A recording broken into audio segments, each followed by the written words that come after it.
आज है 18 तारीख और आज से नॉमिनेशन चालू हो गया है। बिहार में सियासत गरमा गई है, कई लोगों का उम्मीदवारी खत्म हो गया, वहीं बहुत बड़ा उलटफेर हुआ सीटों का, और इस सीटों के उलटफेर में जो मार खा गए वो हैं दादा गिरिराज सिंह। नमस्कार, मैं हूं आर्यन आनंद और आप देख रहे हैं बिहार के डिजिटल क्रांति के पायनियर न्यूज बिहार को। न्यूज बिहार लगातार आपको बिहार की सियासत से जोड़ रहा है।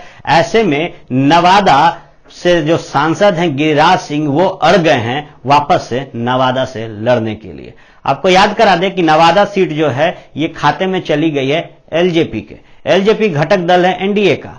अब जब सिटिंग कैंडिडेट थे गिरिराज सिंह, जीत कर आए थे नवादा से और इन्होंने काम किया है अपने क्षेत्र में, इसके बाद जब बिहार की राजनीति बड़ा मोड़ ले रही है क्योंकि एक मजबूत महागठबंधन दिख रहा है एनडीए के खिलाफ। जातिकरण समीकरण बैठाया जाता है हर चुनाव में। ऐसे में एक तरफ ओबीसी, एससी, एसटी, निषाद और कई तरीके के गठबंधन बने हुए हैं महागठबंधन में। इसमें गिरिराज सिंह का लोकेशन चेंज किया जा रहा है।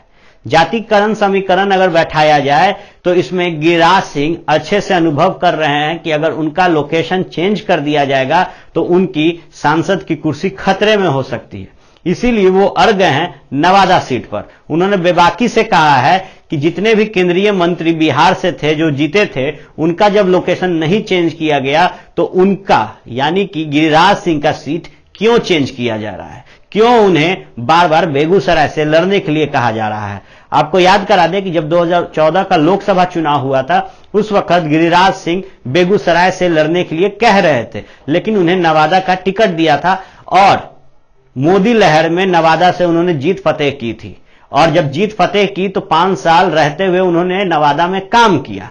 अब जब मजबूत महागठबंधन है, स्थिति नाजुक है हर घटक दल के लिए, ऐसे में एनडीए के इस सिपाही का जब लोकेशन चेंज किया जा रहा है तो ये गुस्से में है। आपको याद करा दें, हमने पहले भी कहा था कि गिरिराज सिंह बेगूसराय से नहीं लड़ेंगे, लेकिन अब जब सीट फाइनल कर दिया है, अपने सीटों का नाम बता दिया है जेडीयू और भाजपा ने, तो अड़ गए हैं नवादा सीट के लिए दादा गिरिराज सिंह। अब देखना बेहद दिलचस्प होगा कि एक केंद्रीय मंत्री जब अड़ गए हैं अपने पुराने सीट के लिए और कह रहे हैं कि मेरे सीट को सुरक्षित छोड़ दिया जाए मेरे लिए, तो इस पर एनडीए कैसे विचार करती है, क्योंकि ये जो सीट थी ये गई है एलजेपी के खाते में और वीना सिंह यहां से अपनी उम्मीदवारी पेश करेंगी। आप जुड़े रहे भारत लाइव टीवी के इस यूट्यूब चैनल से। हम आपको पल पल अपडेट्स देते रहेंगे और जोड़े रखेंगे खास तौर पर बिहार की राजनीति से, क्योंकि यहां की जो 40 सीटें हैं वो बड़ा ही महत्वपूर्ण है केंद्र में एक चेहरा को प्रधानमंत्री बनाने के लिए।